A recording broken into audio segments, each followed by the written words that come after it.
Hello friends, इस session में हम सीखेंगे data tab, gate external data and existing connections. तो हम स्टार्ट करते हैं यहाँ से आज गेट एक्सटर्नल डेटा। इसके अंदर हमारे पास पहला आता है फ्रॉम एक्सेस, कि हम डेटा को एक्सेस से इंपोर्ट करें यहाँ पर। तो कैसे, यहाँ पर आप सिंपल जाओगे एक्सेस, ठीक है। अगर आपके पास एक्सेस की फाइल यहाँ पर सेव है तो आप ओपन कर सकते हो, अगर नहीं है तो आप क्या करो, पहले क्रिएट कर दो। तो मैं यहाँ पर जाता हूँ और एक्सेस ओपन करता हूँ, ठीक है। तो मैंने ये एक्सेस ओपन किया और यहाँ पर मैं एक टेबल क्रिएट कर देता हूँ। तो यहाँ से मैं create and click create and यहाँ पर आप क्या हो, टेबल क्रिएट करोगे। तो टेबल क्रिएट करने के लिए आप जाओ डिजाइन व्यू में, ठीक है। टेबल कोई नेम दे दो, मैंने जैसे टेबल ही नेम दिया इसका, और यहाँ पर मैं क्रिएट कर देता हूँ जैसे आईडी, और यहाँ पर दे दिया मैंने जैसे नेम। एंड ये हम बाद में सीखेंगे सारी एंट्री। फिलहाल आप सिंपल आप एक्सेल के नज़रिए से सीख रहे हो कि हम डेटा को एक्सेस से यहाँ पर कैसे इंसर्ट करें, ठीक है। एक्सेस हम आफ्टर पावर पॉइंट सीखेंगे, क्लियर।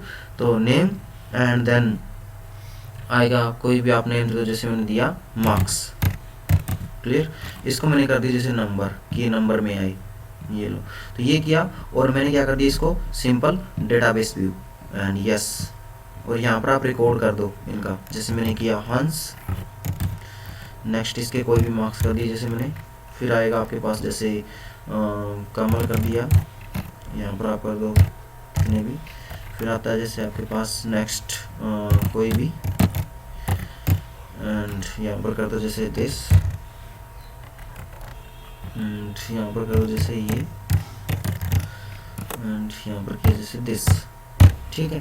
तो ये हुआ और इसको आप क्या कर दो save, then save as object, save as database and yes, clear. और यहाँ से आप कोई भी नेम दे दो, जैसे मैंने नेम ही दिया इसको, database name and save it.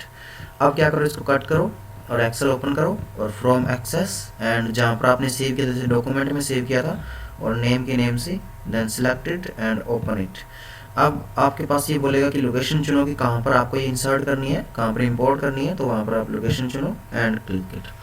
अब जब आप इंसर्ट कर रहे थे ना, उसके अंदर इंसर्ट करते वक्त भी कुछ और भी ऑप्शन थी। अब देखो आप सिंपली यहाँ पर फिल्टर लगाया आ जाता है। तो आपको इसमें से कौन सा देखना है कौन सा नहीं, वो आप हाइड और ऑफ भी कर सकते हो, क्लियर। तो ये था हमारे पास फ्रॉम एक्सेस। इस फ्रॉम एक्सेस में इसी के अंदर आप थोड़ा सा एडवांस बता देता हूँ कि जैसे मैं फिर से कोई टेबल इंसर्ट करता हूँ, यहाँ से यहाँ पर जाता हूँ। आपने देखा होगा कि यहाँ पर जो टेबल होती है ना, उसके अंदर क्या होता है, फिक्स होता है। आप ध्यान दो, इस कॉलम विड्थ इसकी फिक्स है, इसकी फिक्स है, इसकी फिक्स है। ये अच्छा ऑप्शन है हमारे पास कि हम जब भी एक्सटर्नल डेटा इंसर्ट करते हैं एक्सेल के अंदर, वो कॉलम विड्थ फिक्स होके आती है, clear, according to text size. अब देखो इसका साइज गुरप्रीत इतना था तो सभी का इतना रहेगा। यहाँ पर इतना आईडी के कोडिंग आया, ठीक है। यहाँ पर मार्क्स के कोडिंग आया, यहाँ पर ये देखो इस टेक्स्ट के कोडिंग। अब फिर आता है आपके पास नेक्स्ट कि मैं वापस जाता हूँ एक्सेस में और मैंने उठाया डॉक्यूमेंट से मैंने कोई और नेम वाली टेबल उठाई। अब की बार जैसे मैंने डेटा वाली टेबल उठाई, ओपन की। और अब ध्यान दो कि आपको टेबल ही चाहिए, पीवट रिपोर्ट चाहिए, पीवट एंड पीवट रिपोर्ट चाहिए। समझ में आया कि आपको अकेला पीवट टेबल रिपोर्ट चाहिए या pivot chart plus pivot table report चाहिए, ये इसके अंदर ऑप्शन है। समझ में? तो मैं क्या चाहता हूँ कि pivot chart and pivot report चाहता हूँ अब की बार। एंड एग्जिस्टिंग वर्कशीट या न्यू वर्कशीट भी कर सकते हो आप, क्लियर। तो ये भी आपके पास ऑप्शन है। प्रॉपर्टीज आप यहाँ से भी कर सकते हो, प्रॉपर्टीज हम आगे भी पढ़ेंगे, ठीक है। तो मैं इसमें क्या करता हूँ, ओपन करता हूँ। तो आपके सामने देखो पीवट चार्ट तो आ ही गया और प्लस पीवट रिपोर्ट भी आ गई, दोनों आ गया।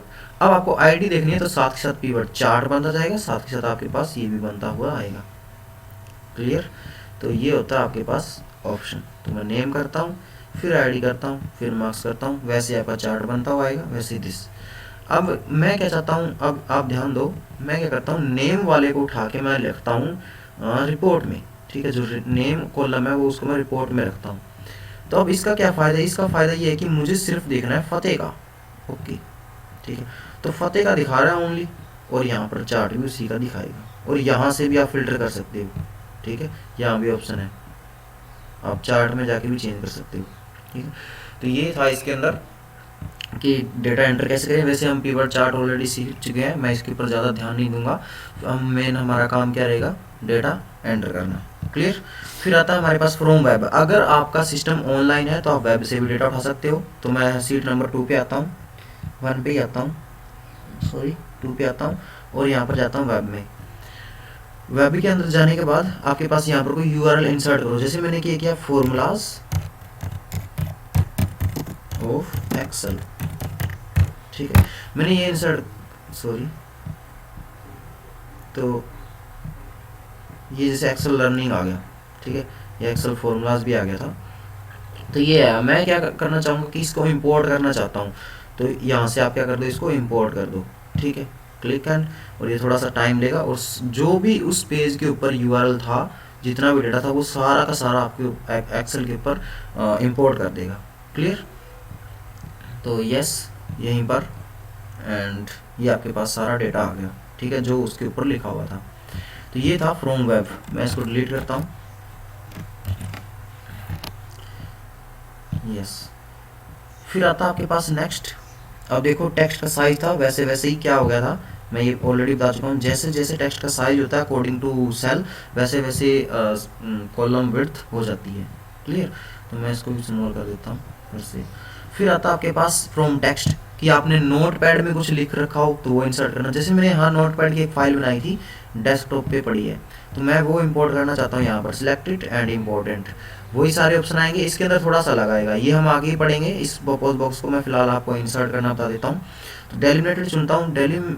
डेलिमिटेड का मतलब होता है कि ऑटोमेटेड, कि अपने आप करेगा कि कहाँ कहाँ। जैसे मैं यहाँ नेक्स्ट करता हूँ तो अब ध्यान दो कि अपने आप सेपरेट कर रहा है, नेम को अपने आप सेपरेट कर रहा है, मार्क्स को अपने आप सेपरेट कर रहा है। ये ऑप्शन होता है डेलीमीटर के ऊपर, ठीक है। और क्या था आपके पास डेलीमीटर्स के ऊपर, इसके अंदर ऑप्शन होते हैं कि टैब में चाहिए। अब मैंने टैब कर रखा तो इसीलिए इसको पता चल रहा है कि नेम अलग है, मार्क्स अलग। अगर मैं सेमी कोलन लगाता तो ये सेमी कोलन लगा देता, अगर मैं कोलन कोमा लगाता तो ये कोमा लगाता। तो ये इसके अंदर ऑप्शन होते हैं। और मैं यहाँ से क्या चुन भी सकता हूँ, और मैं टैब हटा के जैसे मैं करता हूँ कि सेमीकोलन। अब मुझे लगाना कहाँ है तो ये मुझे खुद करना पड़ेगा, ठीक है।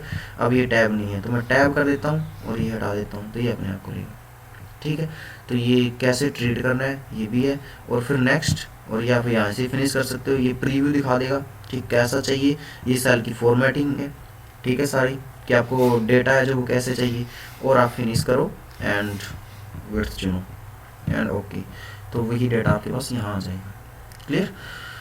एंड फिर आता है फ्रॉम अदर सोर्स कि आप जो डेटा है कहीं और से उठा सकते हो। अब ये कनेक्शन है, एक बात ये भी ध्यान रखना, आपके पास क्या हो रहा है, कनेक्शन क्रिएट हो रहा है। आपने एक्सेस से उठाया तो यहाँ पर आया, तो इसका मतलब दोनों में कनेक्शन बन गया। अब नोट पैड से उठाया और यहाँ भी आ गया, तो इसका मतलब दोनों में कनेक्शन बन गया, क्योंकि मैंने कनेक्शन ब्रेक नहीं किया है, लेकिन कनेक्शन है। फिर आता है फ्रॉम अदर सोर्स कि आप अदर सोर्स से, अब देखो ये सारे ऑप्शन है। अगर आपके पास क्लाइंट है, आपके पास पीसी आपका जो आप क्लाइंट पे बैठे हो, मेन सर्वर पड़ा है, तो आप वहाँ से सर्वर के अंदर जो डेटा पड़ा वहाँ से उठा सकते हो। ये सारे सर्वर के नेम है अलग अलग। मेरे पास फिलहाल कोई सर्वर नहीं है, ओनली क्लाइंट है, तो देन मेरा खुद का ही सर्वर है, तो मैं यहाँ से उठाता हूँ। लास्ट ऑप्शन चुन के माइक्रोसॉफ्ट एक्सेल की फाइल उठानी है। कौन सी फाइल उठानी है यहाँ से चुनो, DBASE डेटाबेस मैनेजमेंट सिस्टम, ठीक है। ये हमारे एक्सेस के लिए होते हैं, ये एक्सटेंशन है, हम एक्सटेंशन से पता लगाते हैं, ठीक है। ये MS एक्सेस डेटाबेस नीचे भी आ रहा है। और एक्सेल, मैं एक्सेल की उठाना चाहूँगा एंड ओके करो, ठीक है। ओके करने के बाद आपके पास देखो कनेक्शन डेटा सोर्स कनेक्टिंग हो रहा है फिलहाल। और मैं क्या उठाना चाहता हूँ, जैसे मेरे पास बुक उठाना चाहता हूँ, ठीक है। ओके करो। आपके पास बोला है कि 3 बुक पड़ी है। बुक मतलब वर्क बुक के अंदर 3 सीट के ऊपर डेटा पड़ा है। सीट 1 के ऊपर पड़ा है, सीट 2 के ऊपर पड़ा है। पड़ा क्या क्या है ये आप यहाँ से भी देख सकते हो। मुझे सिर्फ सीट नंबर 1 का डेटा चाहिए। सीट नंबर 1 का डेटा क्या क्या पड़ा है, ये इतने पड़े हैं। इसके अंदर से मुझे क्या चाहिए, अगर मैं चाहता हूँ सीट 1 ही सारी आ जाए, तो सीट 1 ही सारी के अंदर जो डेटा पड़ा सारा आ गया। मुझे सीट 1 ही चाहिए, नेक्स्ट करता हूँ।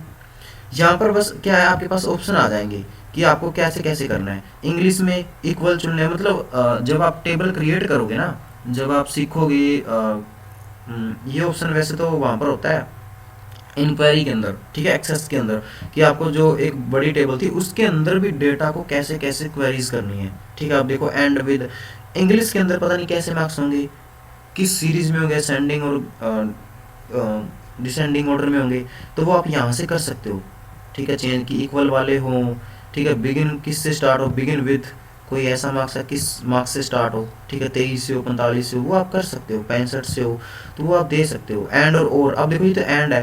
एंड का मतलब या तो ये या और का मतलब वो भी और वो भी। एंड का मतलब एक ट्रू होगा और एक फॉल्स होगा, ठीक है। ये थोड़ा एडवांस है, तो मैं फिलहाल यही करता हूँ। नेक्स्ट फिर आता सॉर्ट बाय कि आपको असेंडिंग और डिसेंडिंग ऑर्डर चाहिए, किस नेम से, नेम को सॉर्ट करना है या मार्क्स को सॉर्ट करना है, मुझे नेम को करना है कि ए बी सी ऐसे आए सारी। नेक्स्ट करता हूँ, फिर आता है return data from Microsoft Excel, Excel से वापस करना है, then finish and syntax error, यहाँ पर नहीं है डेटा। मैं बैक आता हूँ, फिर बैक आता हूँ, तो मैं बैक आता हूँ और इसके अंदर मैं ये चुनता हूँ फिलहाल, जैसे सिर्फ नेम चाहिए, नेम, इंग्लिश, हिंदी, मैथ ये चाहिए तो मैं ये चुनता हूँ। क्लियर, जो जो चाहिए ये चाहिए और मुझे बस ये चाहिए, जैसे मुझे ये 4 एंट्री चाहिए सीट 1 के अंदर, सीट 1 के अंदर अभी और भी डेटा पड़ा है, मुझे सिर्फ इतने चाहिए। ये मैं बता चुका हूँ, वो वैसे वैसे ही वर्क करेगा अगर आपके पास सीट के अंदर डेटा वो पड़ा है तो। ठीक है, मैं नेक्स्ट करता हूँ, नेक्स्ट करता हूँ, फिनिश करता हूँ, और डेटा कहाँ चाहिए, यहाँ चाहिए, एंड देन ओके। तो आपका जो डेटा था वो यहाँ पर इंसर्ट हो जाएगा। क्लियर, जैसे आपने एक क्वेरी लगा रखी थी, अभी डबल डेटा पड़ा था वहाँ पर, तो दोनों डेटा यहाँ पर रिपीट होगा। ठीक है, इसका कुछ अलग है, इसका कुछ अलग है। क्लियर, तो फिर आता है हमारे पास ये हम नेक्स्ट में सीखेंगे। ठीक है, रिफ्रेश कनेक्शंस, मैं एग्जिस्टिंग कनेक्शन बता देता हूँ कि मैंने जो कनेक्शन बनाए थे वो क्या क्या बना रहे हैं। तो मैंने ये 4 कनेक्शन बनाए थे जिसमें आता है डेटा, नेम, क्वेरी और SSD। ठीक है, तो ये टेक्स्ट फाइल थी, ये हमारे पास एक्सेस की फाइल थी, तीनों। तो ये हमारे पास कनेक्शन, अभी और भी कनेक्शन आप कर सकते हो, ये बोल रहा है कनेक्शन देखो फाउंड कर चुका है ये, तो ये भी आप इसको सिलेक्ट करके ओपन कर सकते हो यहीं से, ये अपने आप कनेक्शन उठा लेता है कि कहाँ पर है। ओके कर दो, वहीं टेबल क्रिएट कर देगा। क्लियर, तो ये थे हमारे पास गेट एक्सटर्नल डेटा। नेक्स्ट में हम सीखेंगे कनेक्शंस। फिलहाल थैंक यू।